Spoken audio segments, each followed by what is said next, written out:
Hey, Hello. how's it going?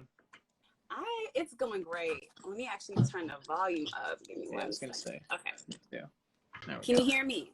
Yes, can you hear me? I can hear you. Beauty. Well, first off, hello and how are you? I'm good. I'm just in the AWAL studio here. You can see all the fun stuff kicking around, just chilling out before we Amazing. start this thing. You are ready. You're ready to go. I I'm love always it. ready. Well, so I was just telling the people, for those who are just joining, like what this is. So this is Behind the Beats. It's a new series that we're rolling out at AWAL to really shine a light on our wonderful artists who are also producers, because that is not, I mean, we have a lot of people can put the vocals down, but not everyone can do that and create the beat and do so many other things. So yeah, so thanks again for just joining me today. I'm excited to learn more about you and to have the people learn about you as well. Um, so where are you joining us from? I know you're in the studio, but where? Yeah. I'm in Toronto, in Canada. Gotcha. And you're born and raised? Not in Toronto. I'm from Thunder Bay, which is a small town in like North Ontario, but I moved here like 5-ish years ago. Gotcha. And if there's anyone in the comments, by the way, who's from Toronto or anywhere in Canada, feel free to chime in and let us know. Let them know where you're from. But yeah, so we're here today to really talk about your production. You're a producer. Actually, let me back up. So you do many things. List all the things for us, like that you do, because you're an artist in so many ways. Yeah. Okay. Yeah. It's a long list, I guess. It's a long list. Yeah. First and foremost, yeah. Music producer. So I produce and mix and master and write pretty much all the music that you hear from the Zanski project. Also, I do the art direction for the whole thing. So all of the graphic design, all the videography, and everything like that. I try and keep it all in house. So it's pretty much like a unified kind of artistic endeavor, if that makes sense. And then yeah, also obviously playing instruments and vocals and whatnot is all the stuff that makes a song sound like they do. Yeah. Like they do, which are amazing, by the way. Thank you. For everyone who was tuning in, like when I first got on live, I was playing Misanthrope. So if you like that song, go run it up, go stream it, all of that, and as well as his other songs. But Misanthrope is your latest single, right? Yeah. And just a couple weeks ago. Yeah. Correct. Okay. So yeah, let's talk about you being a producer a little bit more. So when did you start and how did you learn? I started like I've always been kind of interested in music production, but I didn't really start taking it seriously until maybe I was like 14 or 15. I'm 27 now, so it's been a while. But I used to back home in Thunder Bay, I used to record like rap projects and stuff like that, and kind of getting my foot in the door with like learning on like GarageBand and stuff, like very, very basic kind of stuff. But I was always super interested in like how to make the vocals sound good, like how to actually make a proper beat, whatever. So over the course of I guess it's been a long time. I've just few years. more and more. Yeah, just a couple. Honed in more and more. Started to incorporate more instrumentation into a lot of my stuff. Previously, I did a lot of remixes and more electronic focused stuff, but I wanted to kind of make a change around like 5-ish years ago. So I started guitar, started the vocals, bass guitar, playing keys and stuff like that, just trying to make it a bit more organic. And then we're here now where I have the sort of R&B-esque project that's I guess encompassing all of my latest material. It's pretty much the culmination of all that learning over the past decade and a bit. So what would you say like inspires whether it's inspires all of your artistic abilities or specifically your production? Like where do you get your inspiration from? I find that like it's less so just inspiration for me when I'm like sitting down to write something, and it's more just like a feeling that I need to do it, kind of. I've always used music as sort of the procrastinator thing where I should be doing something else, but instead I'm just going to open my computer and mess around with some guitar or something like that. So it's kind of morphed into that where I don't even necessarily need to feel inspired by anything when I'm writing. I'll just be like, oh, I'm just gonna make some music, and it just kind of starts Just flowing. flows. Yeah. Love that. Actually, we got a really good question from Corrupted Pixel. I'm gonna really actually try to say everyone's name who's asking questions, so forgive me if I don't say it right. But do you focus on music theory when making a track, or just go by ear? So I guess going a little into deeper of what you just said. Yeah, this is a good question because I was predominantly only ever writing using my ear for music for honestly up until like last year, to be honest. I've always just tried to Wow. emulate a lot of playing styles and stuff like that, just listening to it. I'm like, it's funny because after sort of amalgamating a bunch of knowledge from like listening to a lot of music and trying to play along to it, you do know music theory.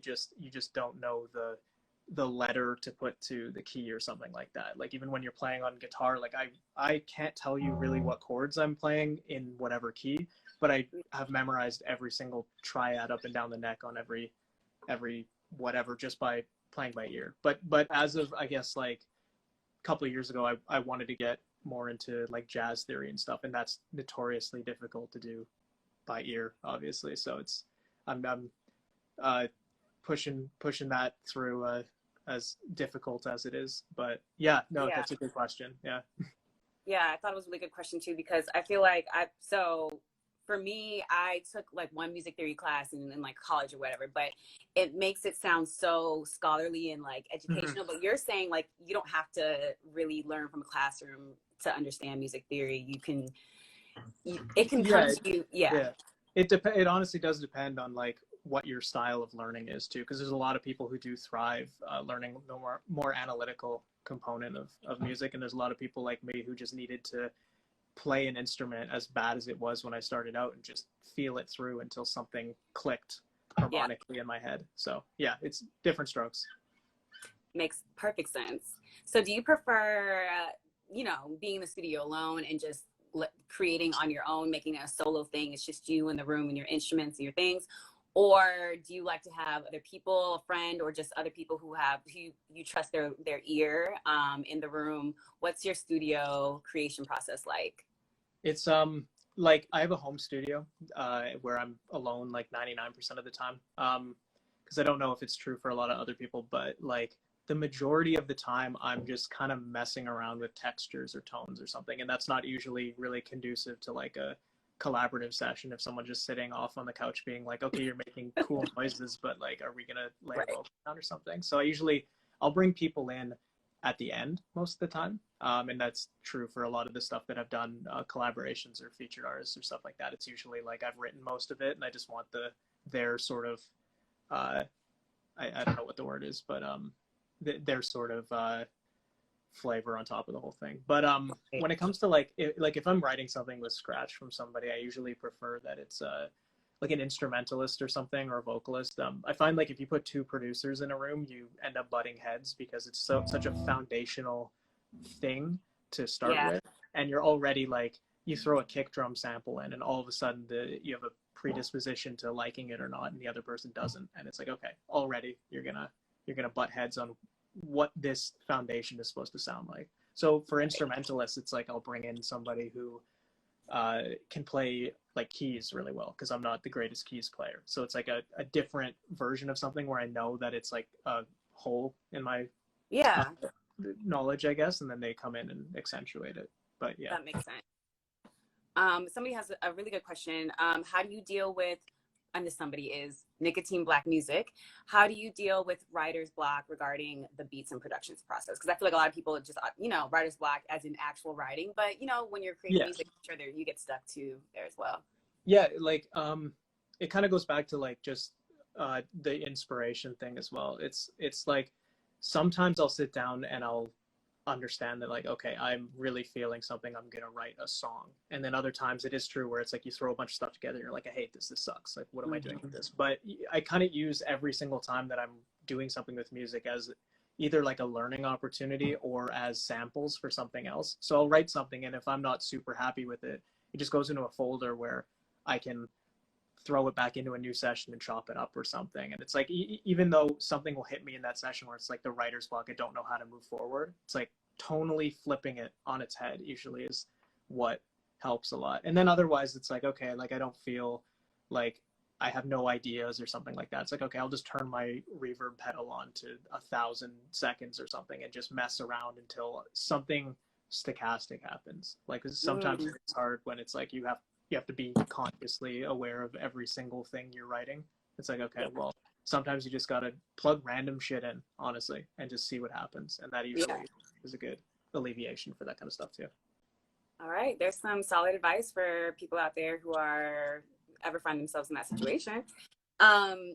So for those who may not already be super familiar with your music, are there sounds or typical elements when you're producing that you like to include, or do you think it varies across the board? I think like every song is going to be different in how it's made up, but I think because it's me doing it, there's always going to be things that reflect my production style. Like I can make like drum and bass, or I can make a folk track, but you're going to know it's from me because there's little nuances in the way that I write and stuff like that that come through that make it, I guess, as cohesive as it can be when you're mixing genres like that. I like to just incorporate a lot of noise and mistakes and stuff. I'll layer the most random nature artifacts and stuff really quietly, because I don't really like things that sound super polished. Like I like it kind of sounding like it's like a legit, like you're just sitting there while somebody records, like first take kind of stuff. So yeah, most of the time that's pretty much every single track you'll hear, there's going to be some sort of weird noise element just kicking through everything. Sometimes louder than some of the other stuff. And lots of like old head engineers will get mad at me for that, because they'll be like, no, it has to be that's supposed to be there. Yeah.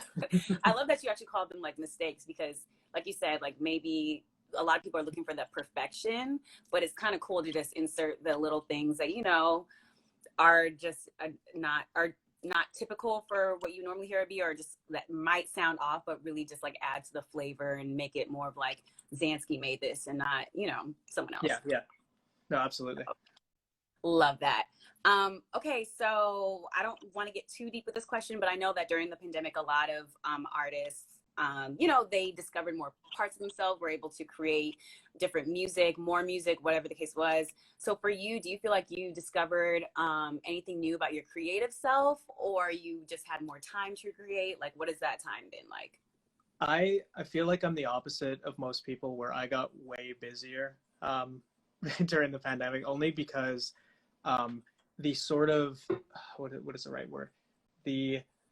You sort of have this presupposition that it's like you go to work, you're at work, you leave work, and then you're at home. And then the merging of work and home gives you this sort of like blurring of the lines, right? So all of a sudden I was available at 8 p.m. for stuff if I was doing somebody's graphic design or whatever, right? So it's like, weirdly enough, I thought it would be like, oh, there's a bit more time to myself, and like I don't have to drive anywhere, I don't have to do anything. But all of a sudden everyone's hitting me up every second of the day, and I'm like, well, I'm not going to turn down stuff. Like I have the time. And now a year and a half later, I'm much busier. I have way less time to myself. And I also don't like to be inside, honestly. Like I like to go outside and get some nature. So it's like yeah, kind of annoying. But yeah.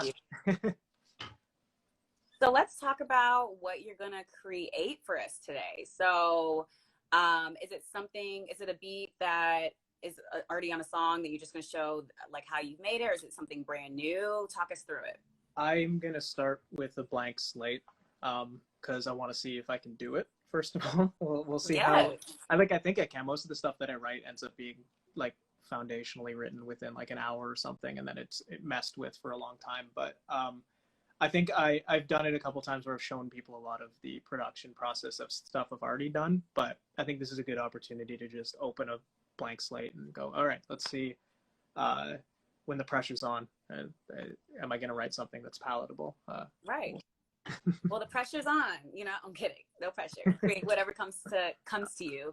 But yeah, I mean, if you want to go ahead and get started, I'm going to be here listening. And also like, I might filter in some questions from the audience, but I'm just really going to be here jam now, and as well as everyone else. So go ahead.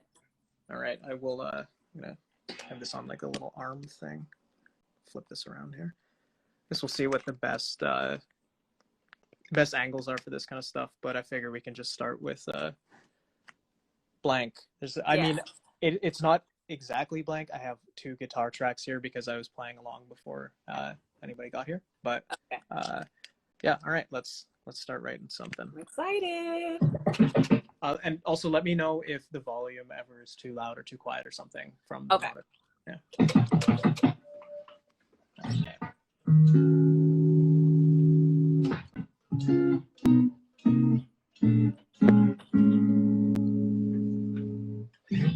Okay. Let's see. Trusty Splice. Get me some samples here for stuff. I always use Splice.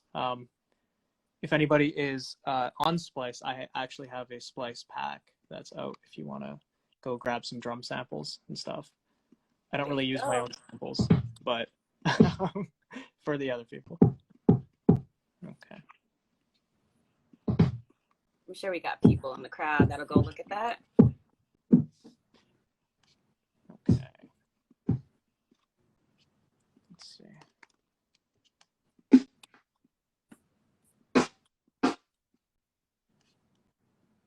I always like to just grab I guess the foundational pieces, so kick, snare, hi-hat or something, and then depending on what I'm doing, which I'm anticipating, I'm going to do something a little like slower, throw some ghost notes and stuff. So it's always good to find some ghost snares and stuff and then process everything after the fact.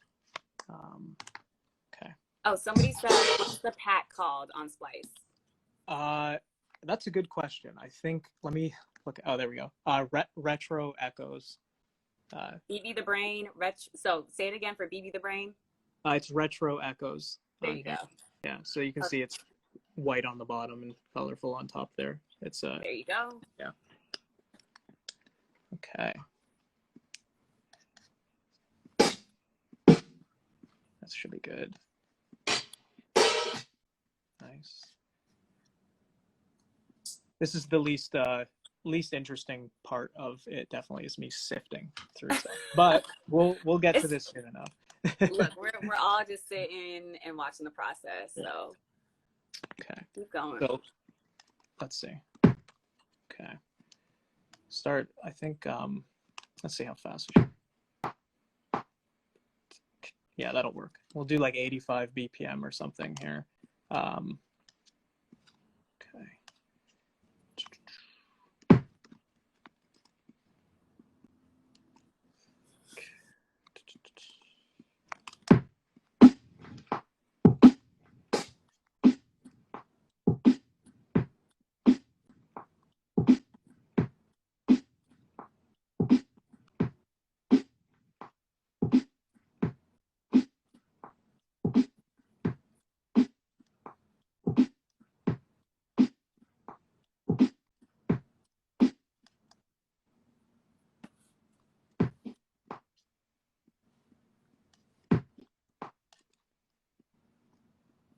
I'm just throwing in a bunch of ghost notes here kind of randomly to see if this sounds cool or not. So. Okay, that'll work. Oh, somebody said it's fire already. We haven't even started yet.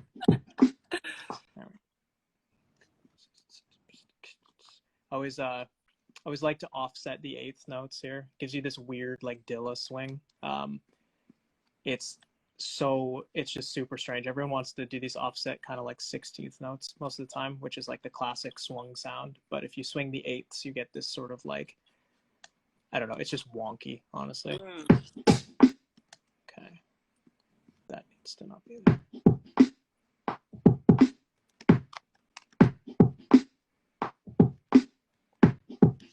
Okay. This is a good start. So usually this is pretty much how I start everything here is I throw a bunch of stuff in. I make a beat to start with that is usually pretty basic, and then there's always lots of other stuff to do on top of this. So this is definitely the foundation. Yeah. If I also I use a keyboard a lot.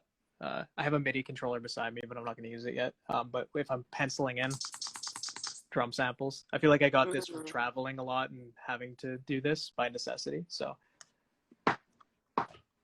let's see. Okay. Look at that. Leave these hi-hats pretty offset here. Always fun.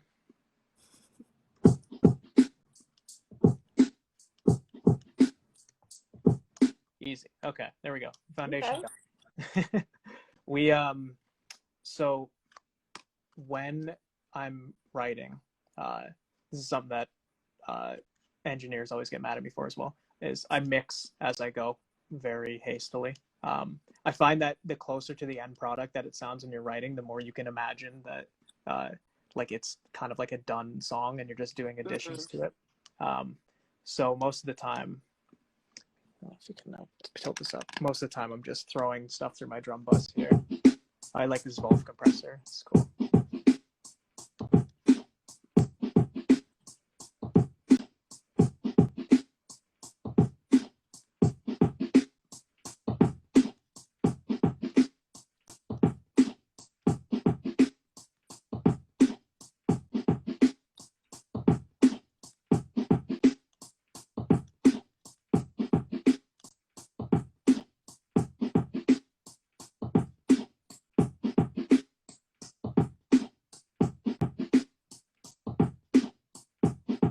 This is like so fascinating to me because it's like I wouldn't know what to do with that computer, and you're just clicking away.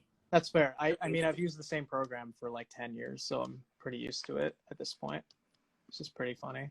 Okay. This needs to. I always like to cut all the tails off all of my drums to make them like really short and staccato sounding.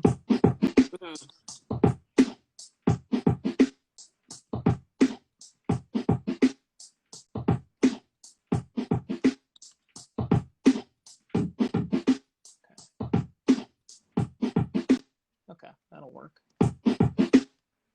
So these just need to turn on a little bit. So this is pretty much, yeah, this is how I start a lot of stuff. Is I have this drum loop kind of done.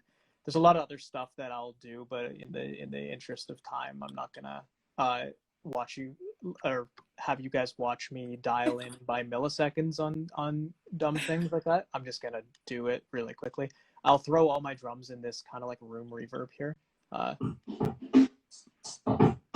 Ooh, so it's this like wide sound, right? But it's so short that it makes it sound like you're standing in another room of a studio while listening to this. It ends up, when you blend it in, sounding like, or just gluing everything together. So it's like really quiet. And I'm sure it's not the best medium to listen to this on. But you can hear the difference. Yeah. Yeah, it's really subtle. Okay. So what's next? So usually I will drag this away from the intro, move this other random samples that I liked. If I end up wanting to use them, I'll usually do like 8 bars of whatever, and then to start, like, kind of listen back to it, see if I can do a little bit of fills and stuff like that. Just to give it, like, you're not listening to like 1-2 bar loop forever when you're recording. So this is pretty much like the foundation. This is the, as much as I get into the drums at the start.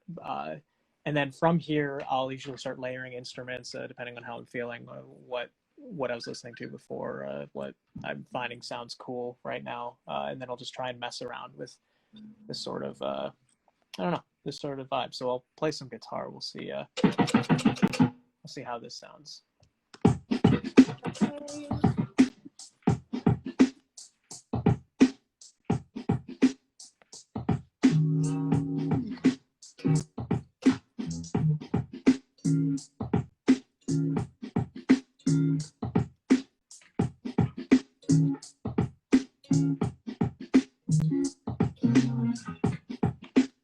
I actually have something in my head that I'm going to record.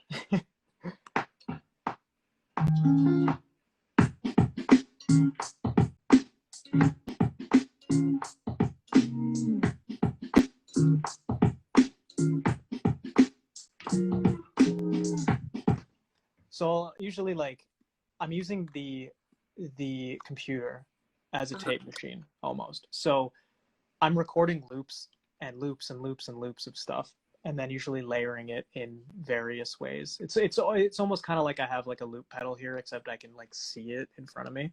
Right. So that was interesting. Okay, let's see. Usually the process is like, I'll write something, I'll write another thing, maybe delete the first thing and add a new thing on top of it. It just, I mean, I can't really quantify, right? You never know what happens. But okay, let's see. I'll start.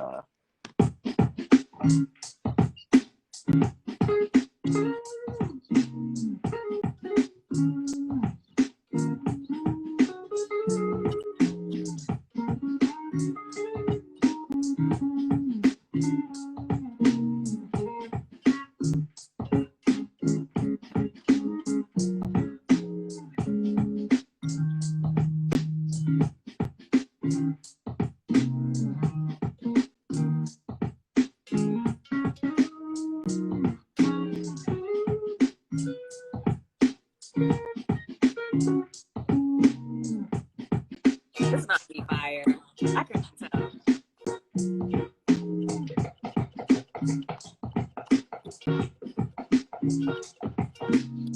That's cool. All right, let's see.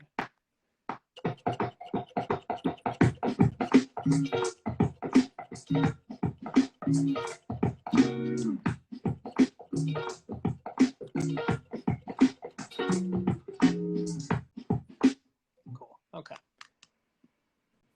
All right. Man, I wish I was like right there in the studio so I can hear like the true sound. I mean, iPhone is doing okay. It's doing okay. But still, I know it's like, it must sound so good. Let's see. Hopefully I'm sure everybody stays that way. Yeah. So yeah, let's see. I'll hang on. Actually, I liked the second part of this better.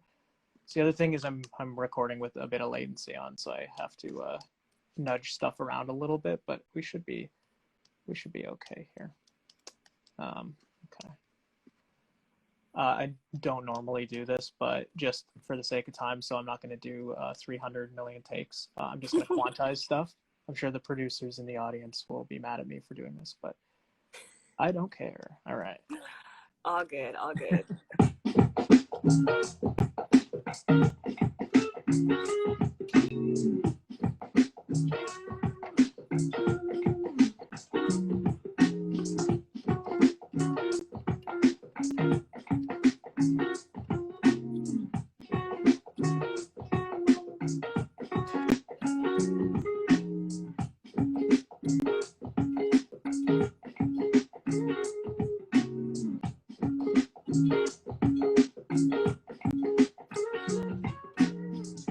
Okay, that's cool.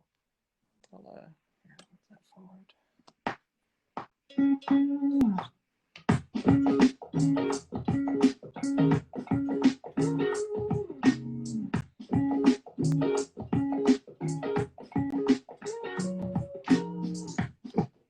Cool. Okay. Wait, we have a question I missed from Corrupted Pixel.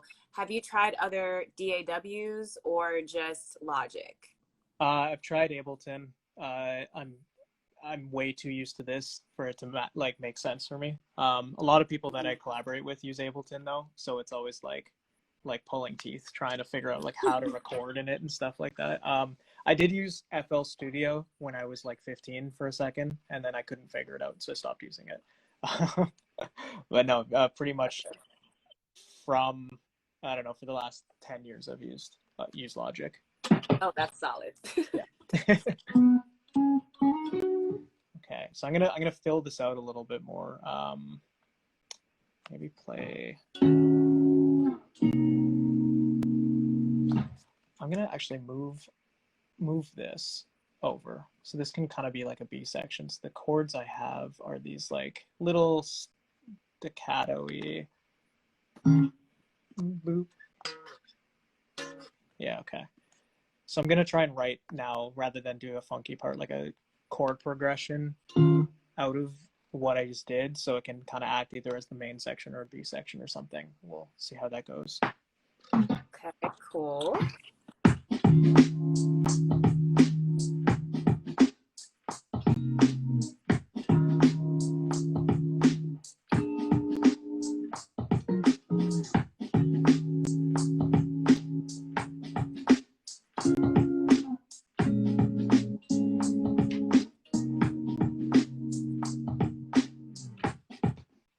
That's kind of cool. Okay.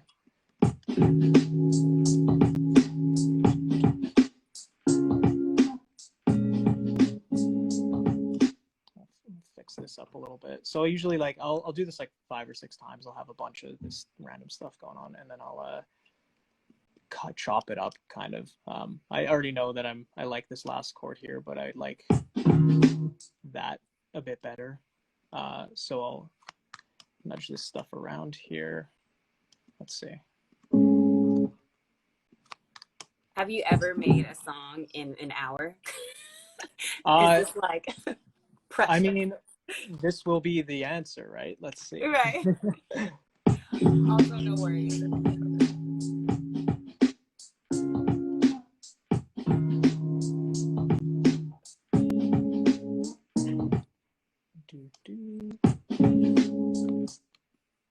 Okay, there we go. Chord progression. I'll write a second little guitar part here real quick.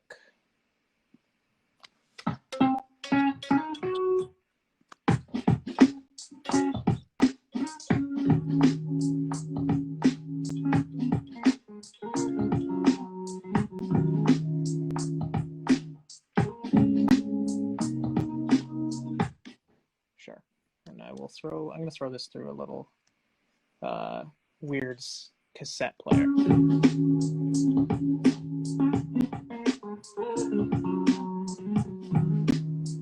Let's put this.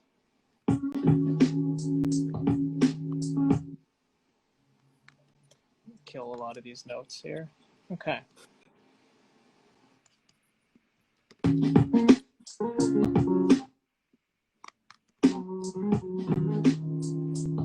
There we go.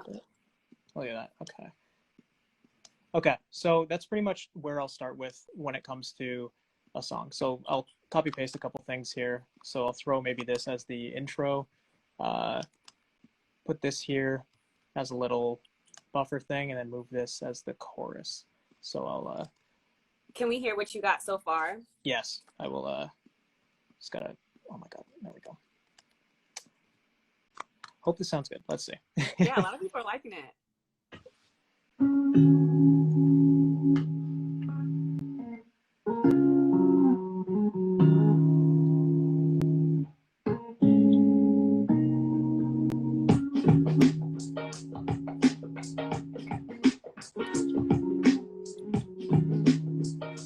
What we think?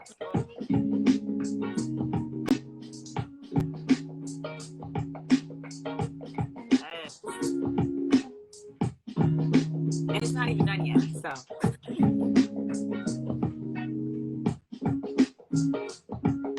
In that part, obviously, it gets a little quiet, and that is where the fun starts. Okay. We need bass. I hope this isn't too loud. Let's see. That's not bad. Oh, you got somebody already singing on the beat, they said.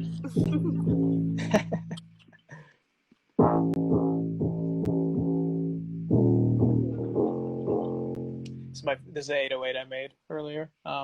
It's just gross. That's honestly all I can really say about it. That sounded really cool. Let's see. Look at the chorus.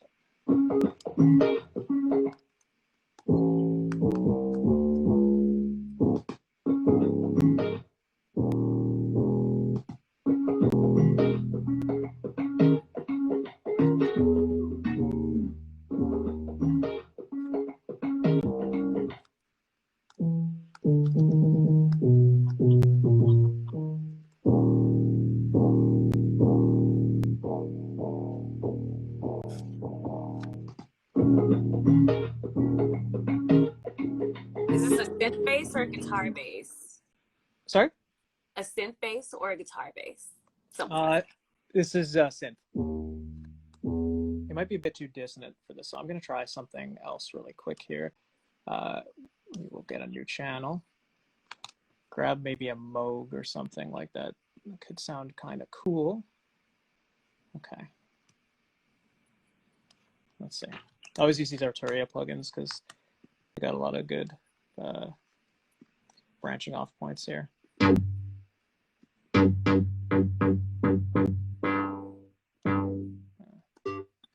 Let's see.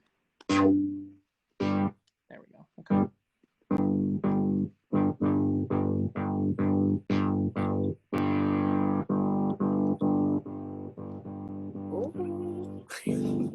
Okay, cool. So then I usually just throw this through something like a sketch cassette or something where you get this cool, like, distorted sound. Yeah, yeah.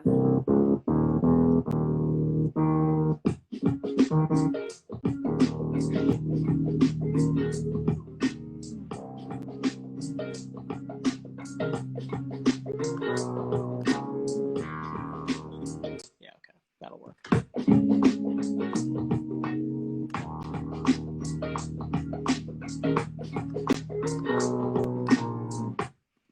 That's cool.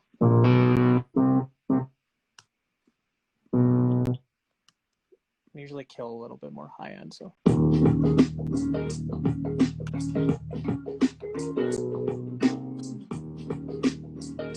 Cool. Okay, yeah, that's pretty much like the foundation here. We got the bass, we got the guitar, we got pretty much everything. Do a little random like kind of mixing here where take the kick, I think this is the kick. Yeah. We'll send this through send here, and then I can sidechain everything to the kick, so it makes the kick sound way bigger. Okay.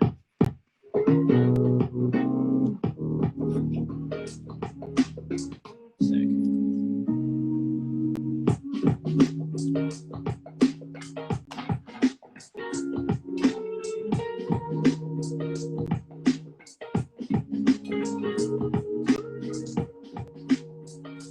Like a little jazzy feel to it.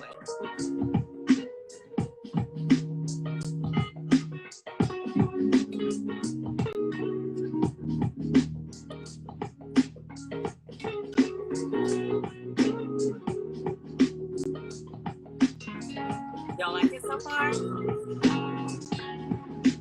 Comment your thoughts. Let's hear it. Oh, yeah, several likes. Okay, got it. It's pretty cool.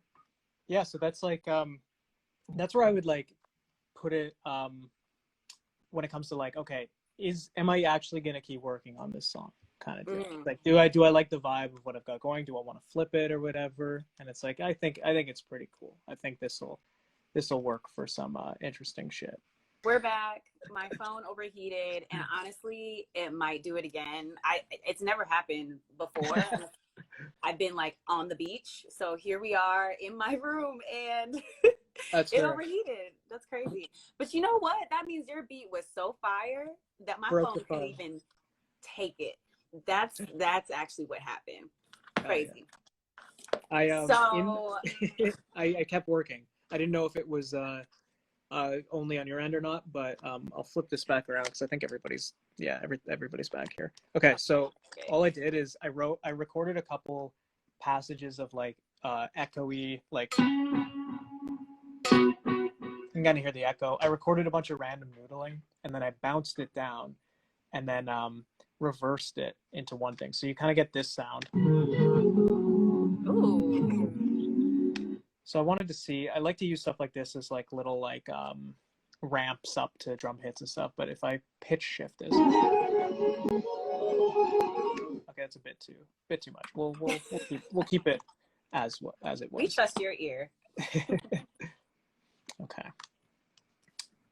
So when you have stuff like guitar and stuff going, like it's always fun to have like sort of the ability to chop up these little textural passages and then kind of use them if you put like fades on them or something like that. They're almost like reverse swells kind of, or like ramps or something. So if you like a little tiny thing, but if I put that in, let's see, it might be too quiet to hear, but yeah, it's very quiet. But either way, I think that this will work really well for this kind of thing. I always throw this kind of stuff in here. I do it for guitar. I do it for drums. Like I'll throw a big drum loop through something and have it do the same kind of thing. But yeah, there we go. That's cool. You know, play it again.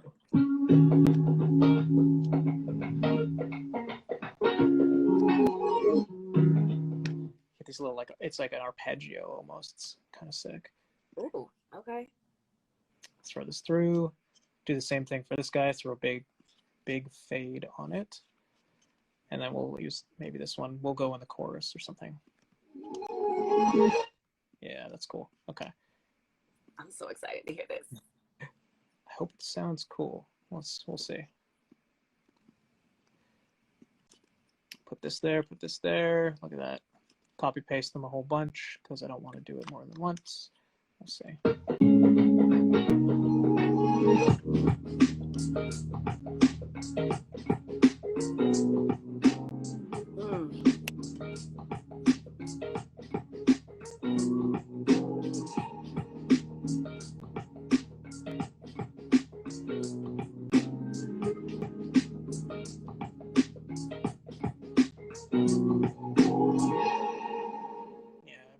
Okay. I like it.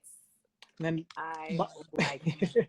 My usual like last kind of thing I do is I do these little beat cut things where I'll have the track itself sort of like cut out for a split second. It's kind of like biting on like J. Paul type of stuff where his music would have these like silences in them.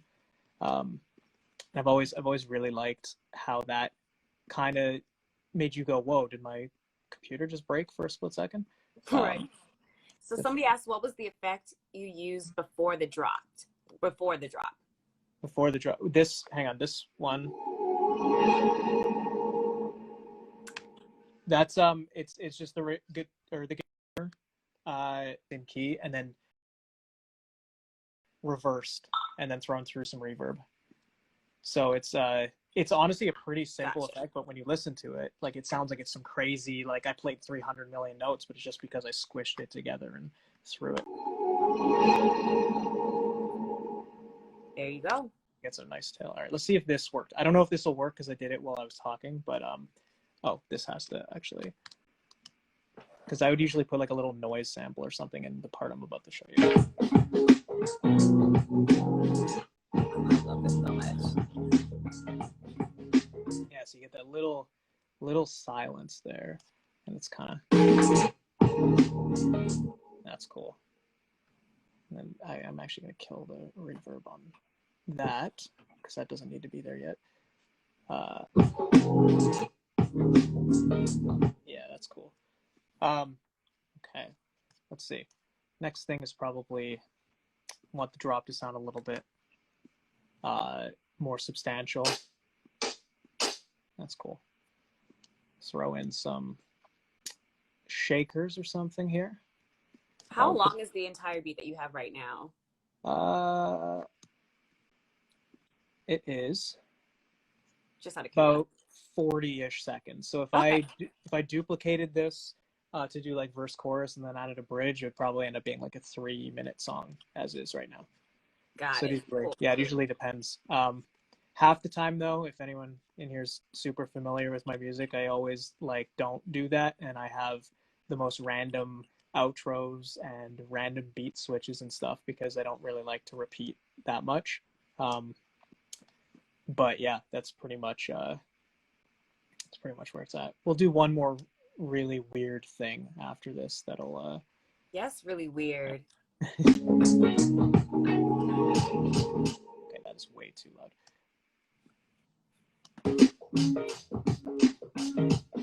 Yeah, okay, that'll work.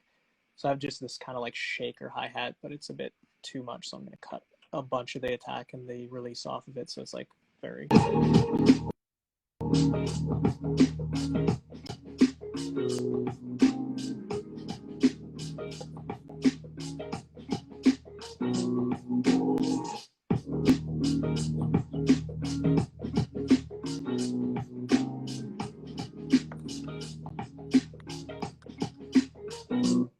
Yeah.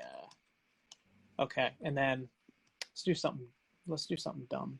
What do we? You know what? I'm gonna do the classic where I just grab a flanger or something and just throw it on the drums, and then have it come in randomly through this. So if I set the mix to 0 and then have it slowly come in at the end, it kind of sounds like, I don't know if you can hear that, but it's gross.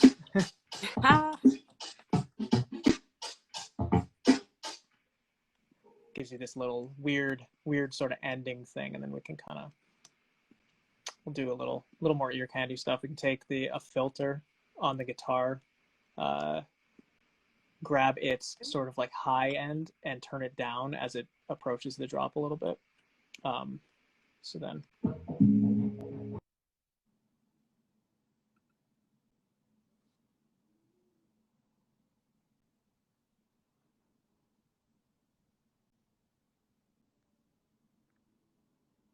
Oh, can you hear me?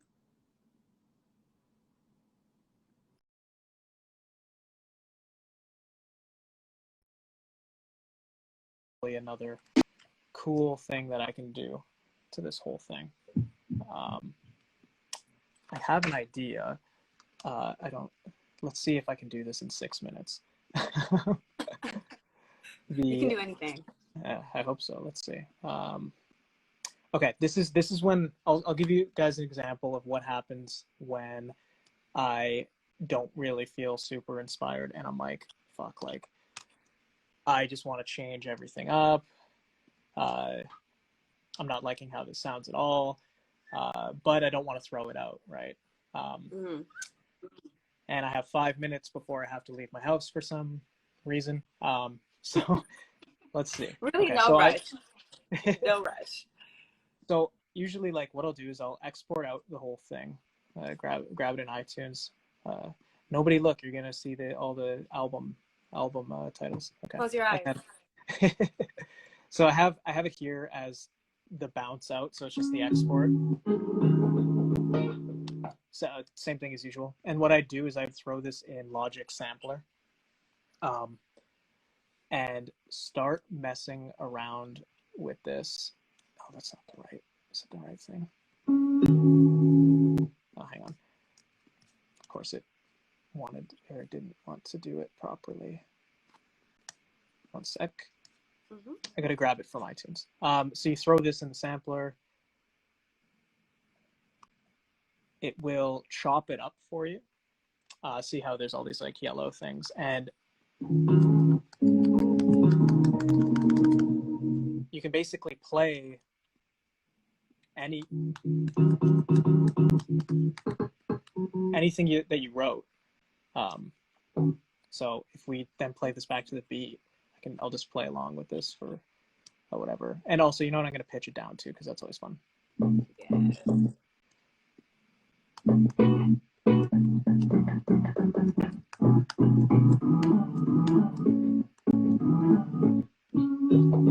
Okay, let's see. Let's do this. Oh, hang on. There we go.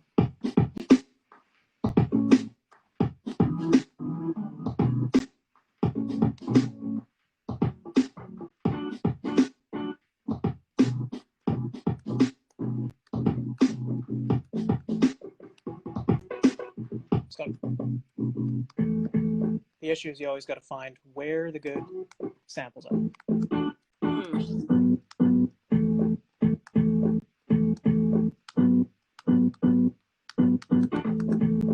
That's kind of cool.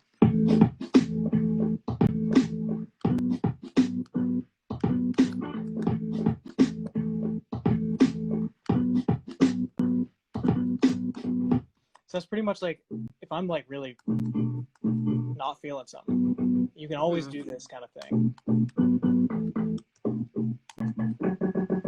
and then kind of throw it through your sampler, and then like just resample the whole thing. But I changed my mind, and I really like how this beat sounds. So we're gonna go with whatever you love best.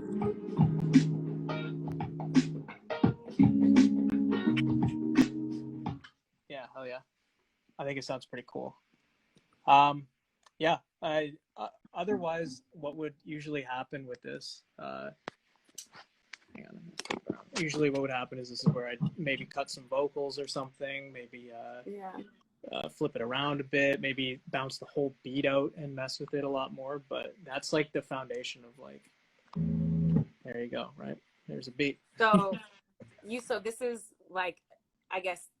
Maybe, so I know you said you would do more things to it, but this is pretty much a complete beat. Can you play the whole thing straight through just so we can hear it all together? Yes, I can. Okay. And those who have been here since the beginning, yeah.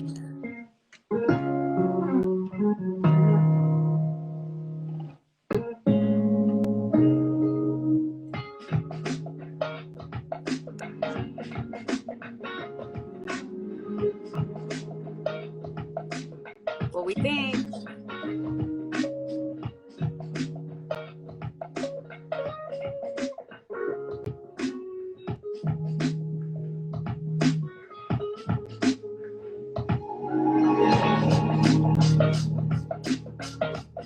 Oh, yes.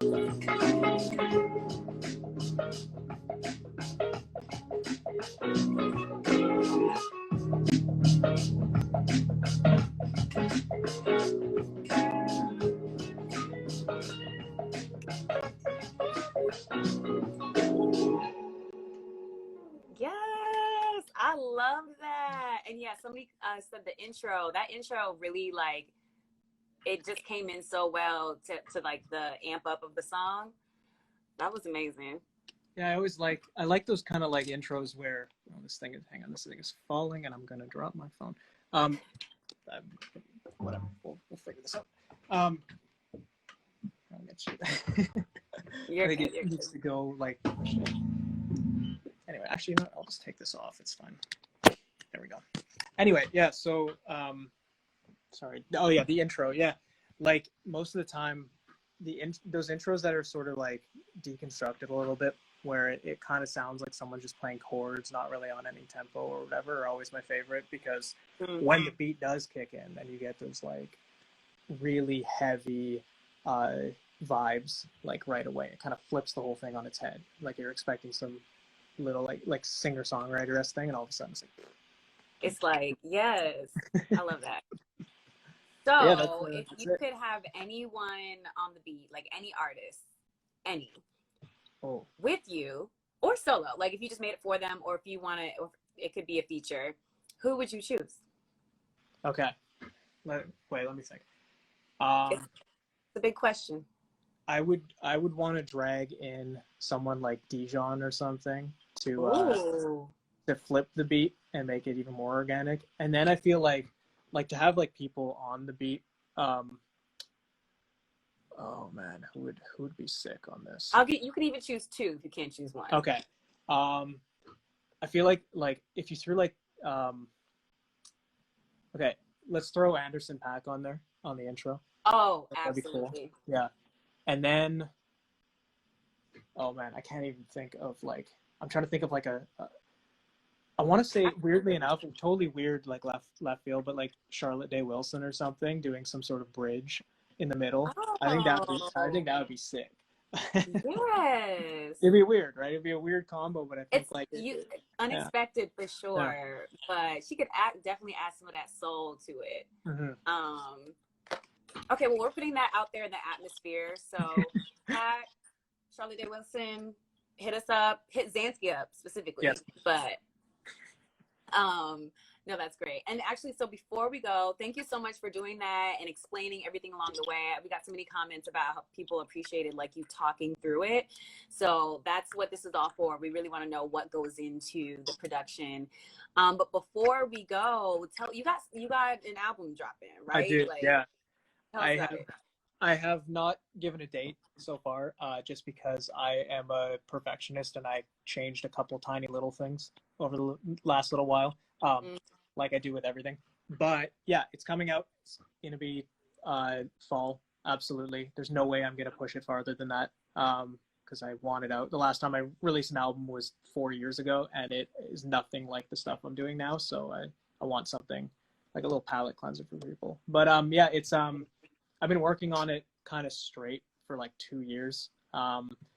It's Wow. got lots of like it is genre agnostic. Like Okay. there's like some like UK garage stuff on there.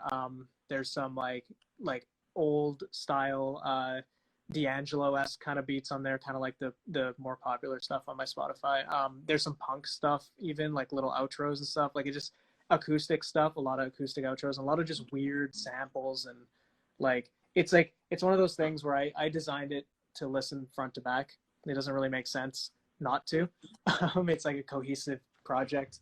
But yeah, no, it's I'm really excited for people to hear it. I've been working on it for long enough. I hope A long people are time. also excited to hear it. So Well, we're ready.